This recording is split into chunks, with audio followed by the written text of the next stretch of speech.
Today I welcome Ike Miller to Author's Corner. He has written the book Good Baggage, How Your Difficult Childhood Prepared You for Healthy Relationships, and it's published by Baker Books, and he'll tell you more about how to find it at the end of the program. Let me tell you just a little bit about Ike.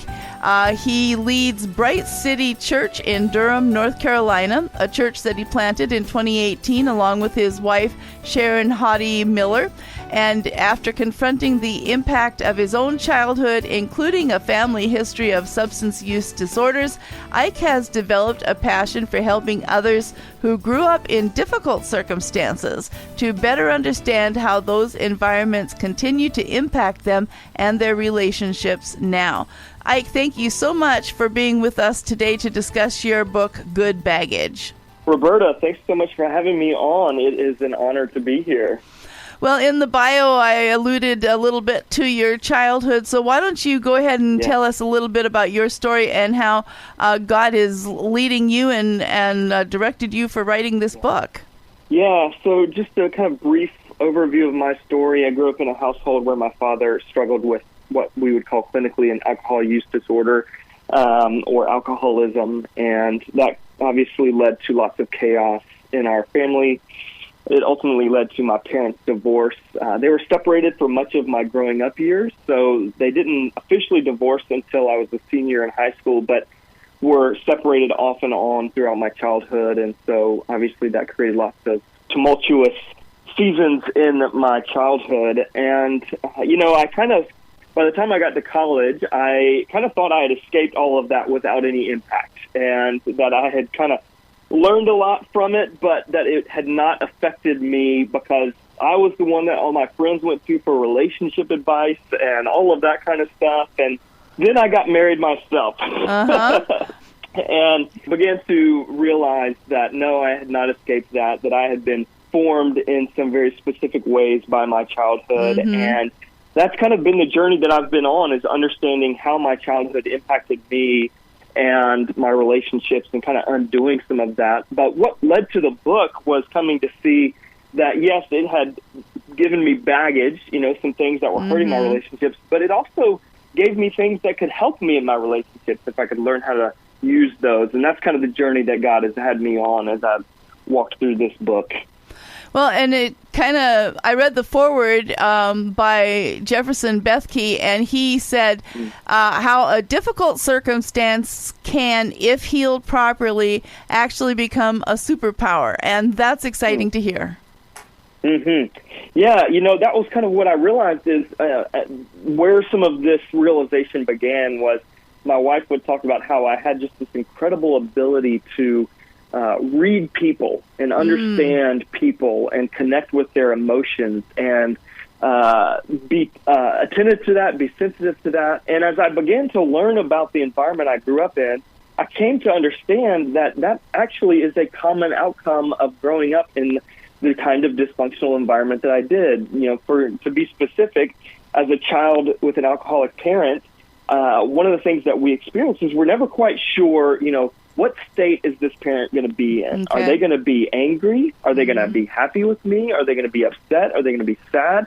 And so you go into every room kind of trying to read the room and get a sense of, okay, where are they at emotionally? Is it safe to be here? Do I need to find a way out? And that is something that I developed that I can now take into other rooms and be incredibly empathetic. I can identify emotion. I can see when someone's upset and then use that as a way to kind of connect more deeply with them, especially, whether that's my wife or somebody on my team. It is a powerful tool that I can use for connection. That's exciting to know that God does redeem the difficult things in our life so that they can be used positively for us today. Tell us a little bit more about some other traits that children may have developed that actually, in a dysfunctional situation, that could be used for healthy relationships today. Yeah, another one that I see quite often is those of us who grew up in dysfunctional families. One of the ways that we respond is that we become incredibly responsible, because in the environment that we grew up in, we felt like it was our job to make sure everything was okay and to fix everything and to take care of everyone. And the ways that works against us oftentimes is it actually leads to a high level of anxiety because we carry that the rest of our lives. We feel like it's our responsibility to fix everything. We carry anxiety and perfectionism when it comes to whether it's our job or to tasks that we've been entrusted with. But if we can step back and come to learn that it is not our job to take care of everyone, that it is not our responsibility to do everything perfectly, that desire to do things well can be an incredible asset for us as an employee, as a team member. It can be an incredible gift of love when we have so much thought and attention to something we're doing for someone that we love. And so it's kind of understanding the ways that these things hurt us, but then using the good in them for the sake of our relationships now. Another one that I love to mention is for those of us who grew up in difficult contexts and dysfunctional families, one of the things that is true of us is we're extremely loyal. We are very loyal to the people in our lives, and a part of that began because in our childhood, it was hard for us to really accept that our parent was bad, right? Because that meant I was in an unsafe situation. Right. And so we remained loyal to them even though things weren't the best. And now as adults, we kind of live with this mentality of, yes, this person may not be the best for me, but being with them is better than being alone. The evil I know is better than the evil I don't know. And so one of the things that I talk about in the book is how do we know when we're giving our loyalty to someone who doesn't deserve it? Because if we are incredibly loyal people, that is a great gift to someone who deserves it. We just need to make sure we're giving it to the right people. Interesting. Well, we have more to learn from Ike Miller as we talk about his book, Good Baggage, How Your Difficult Childhood Prepared You for Healthy Relationships. It's published by Baker Books, and you're listening to Author's Corner. I'm Roberta Foster. So another topic that you have in your book is how children from dysfunctional families often feel different from everyone else. So how can this be a strength rather than a weakness? Yeah, for those of us who grew up in a dysfunctional family, and that can be connected to substance use, or it could be a divorce. It could be even sort of growing up with a family member who has a terminal illness, and that creates its own kind of difficulty. But what we do know for many of us who grew up in that context is that what we grew up in was not normal. We looked at our friends and their relationships when we spent the night at their houses. Their experience at home was very different than ours. And so we didn't necessarily know what healthy was, but we knew that what we had wasn't normal. And so that can lead us then going into lots of different contexts to feel like we're different, that people don't understand me because they don't know what I've been through. And what we kind of then do is we try to determine, okay, well, what is normal and how do I fit that mold? And we're always trying to find ways to fit the normal mode. And what I talk about in the book is I think an important thing for us to know when it comes to relationships is not to strive for normal, but to strive for healthy. For those of us who grew up in a dysfunctional context, we are not lulled into the idea that, I can just copy what my parents did and we'll have a normal relationship. Right. We know that's not true. And so the way that we can use this to our advantage is that we're not blinded by normal because we know we didn't have normal. And so we do the work to say, okay, if what I had wasn't healthy, what is a healthy relationship? And then begin to pursue that. It also gives us the ability when something does feel off, maybe something does feel different, to begin to ask the question of why. Why does this feel different? And is this something that I need to change about myself? Or is this something that I need to accept the fact that the norm is not healthy? And let me go and learn what is, for example, healthy communication. What is healthy conflict management? And so the big kind of takeaway there is that being different actually gives us a lens through which we can actually become healthier in relationships because we're not blinded by normal.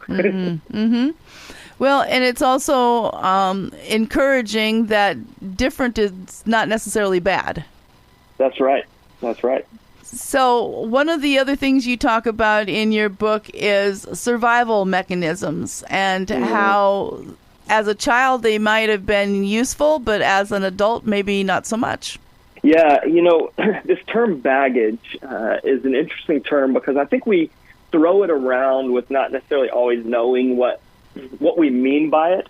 And so the definition that I give to baggage is when we talk about relational baggage are the coping mechanisms that we developed in one relationship, whether that was in our childhood or maybe even a dysfunctional relationship as an adult, that we developed to survive that relationship, but then we carry that into a relationship that doesn't need it. Okay. And when you carry that coping mechanism into a relationship that doesn't need it, it then begins to cause chaos and wreak havoc because that relationship doesn't need the coping mechanism.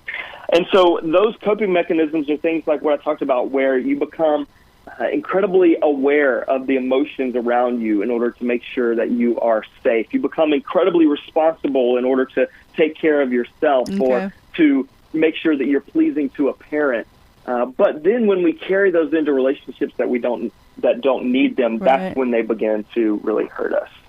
Well, and I can see that, where that overprotectiveness as a child, the mate that you're maybe wooing and getting to know, they're going, what's the problem? Why are you being so smothering, Yeah, that's right. And I can imagine as people are developing relationships that it's important for people to kind of open up and explain, well, this is why I am this way.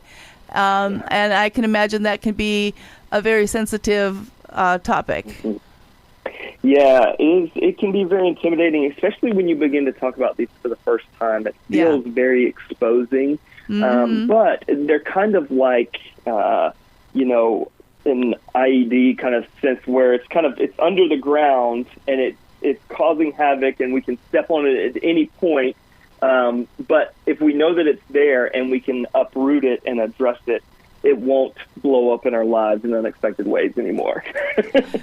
That comment by Jefferson Bethke said it's being able to use it as a superpower instead of as a hindrance. And I assume that you have a lot of different ways for people to make sure that they're using this baggage from childhood into a good adult relationship.